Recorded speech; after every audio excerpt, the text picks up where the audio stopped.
Boom! Morning mga migs, happy Sunday sa inyong lahat. Di tayo nakapag-bisikleta ngayon gawa ng lakas ng ulan kaninang umaga. Umangon pa naman ako ng maga para makapag-spin man lang dito sa likod sa may dabilan.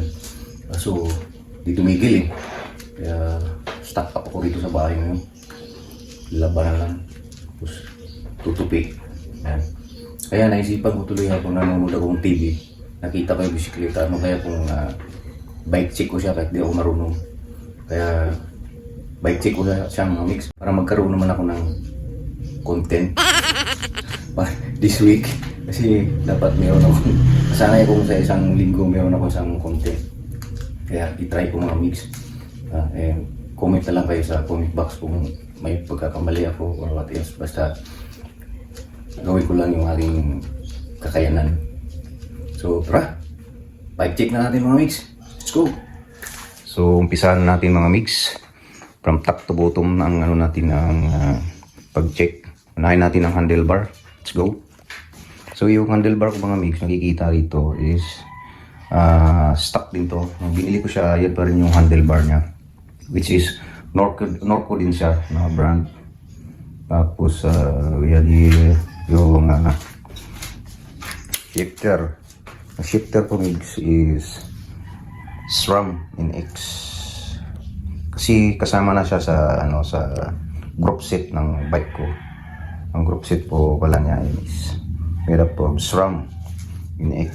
Tapos yung sa disc brake ko, kabli ng ng brake ko is take through naman siya mga mix. Ayan.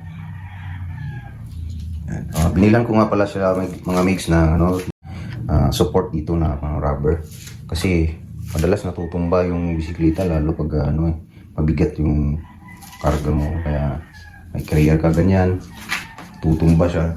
Ito yung party na to ang tumatama ito, yan baka masira pa. Same din dito sa kabila. Meron din akong batingting rito na in order ko sa Lazada. Yan. Ang pangalan niya is Novo. 150 pesos only mga mix. Yan, bating-ting. Popsicle kayo dyan. Ito mga mix, remote ng action cam ko. Order ko rin sa Lazada. Tapos siyempre, unang-una ito. Maglagay rin kayo dyan sa handlebar nyo. Pang protect sa mga devil. So, dito tayo mga mix. Gulong naman tayo. Unahin natin yung gulong bago yung shock. So, ang gulong ko mga mig is WTB brand. Yan. Ang size niya mga migs is 29 norte. Tapos meron siyang lapad na 2.25 inch ang lapad ng gulong. Maganda siyang gamitin mga migs. Makapit siya sa mga bato-bato, sa mga maputik. Makapit siya kasi maganda ang spike niya. So, wala pa naman akong mga simplang dito na matindi. Sumimplang lang ako noon sa coffee trail kasi hindi ko nakita yung daan pala ron butas. Yan. So, dito naman tayo sa aking disc brake. Dito sa kabila mga mix. Yan. Ang aking disc brake is ang brand niya is Tektro din mga mix. Yan. Maganda rin ang brand na Tektro mga mix. Wala pa akong problema rito sa kanyang performance. Mapalusong, matinding lusong, kayang-kaya na yung mga mix. Yan. So, dito naman tayo sa aking shock mga mix is RockShox na brand. Yan. Medyo may kataasan ng price ang RockShox pala mga mix. Kasi ito hindi na siya hydraulic oil, hydraulic air na siya mga mix. Meron dito, papakita ko sa inyo mga description ng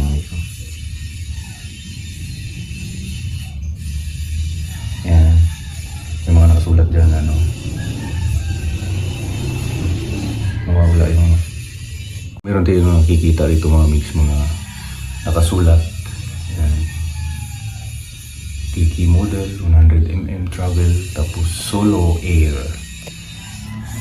Hindi ko alam kung ano ibig sabihin ng solo ear na yan. Yan, may makikita kayo dito. Yan. Yan, nakalagay dyan sa ulo. Yan. So ang aking shock mga mix is hindi pa siya remote kasi hindi ko naman alam mayroon mga ganun. Ang naibigay sa akin yung ganyan. Manual lang siya mga mix. Kung gusto mong ilak siya, yan. Kung gusto mo, lalo na mga sa paahon, ang advice sa akin ng mga kaibigan ko, ilalak daw para di makunat. So minsan nakakalimutan ko eh. So nakakalimutan ko parang okay naman. Ang ensayo rin sa hita ba. No? Tapos kung ilak mo para gumana, yan, lock mo siya. Balik mo naman siya sa open. Yan. So, yan. Tapos baba tayo rito mga mix. Ang frame ko pala mga mix is not for charger. Yan. Manunotice nyo mga mix, ang dami niyang gasgas. So, ikwento ko pala sa inyo. Nung bago kong bili ito, inakyat ko kagad sa Rimpal. Kasi excited ako eh. Try ko sa mga bundok eh. So, nakarating ako doon mga mix. Sobrang excited ko. Gusto ko magpa-picture doon sa KOR. So sa mga pamilya ng Rimpal, may KOR doon. Pero hindi pa yung KOR ngayon. Yung dating KOR sign na luma. Yung parang sinandal lang doon sa puno ng nyug. So ang ginawa ko ngayon, magpakuha ko ng picture. Wala akong kasama kasi solo ako. Sinandal ko muna siya doon sa KOR. Naganap ako ng kukuha sa akin ng picture. Pagbalik ko, wala na yung bisikleta ko. Akala ko ninakaw na. Nung pagpunta ko ron, sabi nung isang bata, sabi niya, nalaglag yung bisikleta mo kuya, hinangin. Kasi nung time na yun, parang malakas mang hangin ng Tagaytay. Sus, tingin ko ng bisikleta ko mga mix nasa baba. Ang hirap kuhanin kasi ang tarik. Tinulungan ako ng mga tao ron. Ang dami niyang gasgas kaagad. Bago-bago na gasgas na pero buti hindi naman ganun katindi rin. So, balik tayo mga mix. Sorry. Pakwento ako na. So, ayan. Norco charger. Tapos, battery ko mga mix. Itong battle handler ng inuman ko yan. Tapik. Bili ko lang yata yan 350 sa Bike Plus SM Santa Rosa. So, ito palang Norco charger ko pala mga mix sa SM Santa Rosa ko nabili sa may Bike Plus. Yan. Shout out sa inyo mga taga Bike Plus. Yun. Tapos 1 buy lang ako mga mix. Tapos 30 tot lang ito. Kaya pagdating sa ahunan, medyo nakakalamang ako. Di ako basta napapagod kasi carry niya.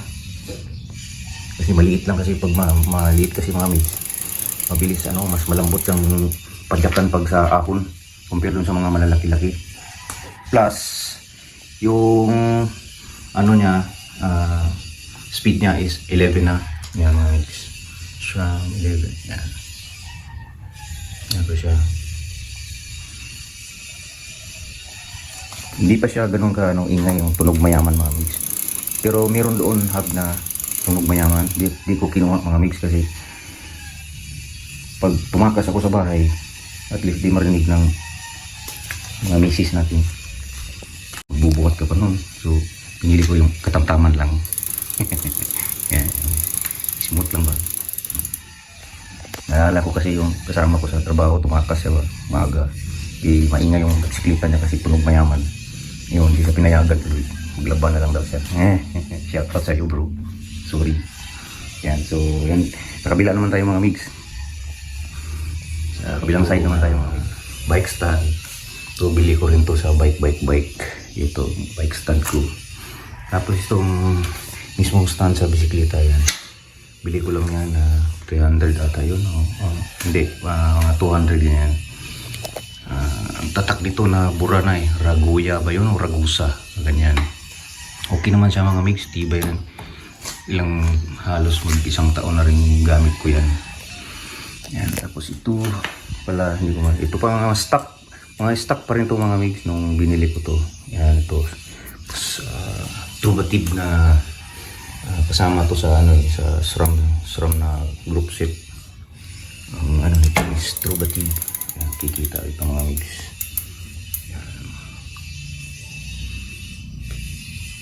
Yan. So yun lang yata mga mix ang mai-share ko sa inyo sa bisikleta kong to.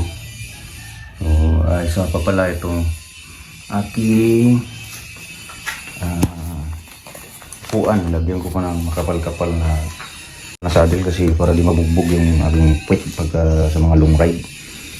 So, yun lang naman mga migs kasi wala pa naman akong pinalitan dito na close seat kasi okay pa naman siya. Siguro pupudpurin ko muna bago palit. So, ang papalit ko ulit mga migs yung 12 speed na scrambling. Walang araw pag nakaipon. Yan. So, yun lang mga migs ang ating nakayanan sa pagbabike trip. So, sinsya na kayo kung hindi nyo masyado na gets yung iba kong mga nasabi. Basta kung ano lang ang nakakayanan ko. Yan, binanggit ko na lang dito. So, thank you mga migs. At mayroon na rin akong content kahit papano. So, magandang araw at enjoy your weekend. Have a happy Sunday. Ingat palagi mga migs. Laging manalangin. So, thank you. Have a nice day.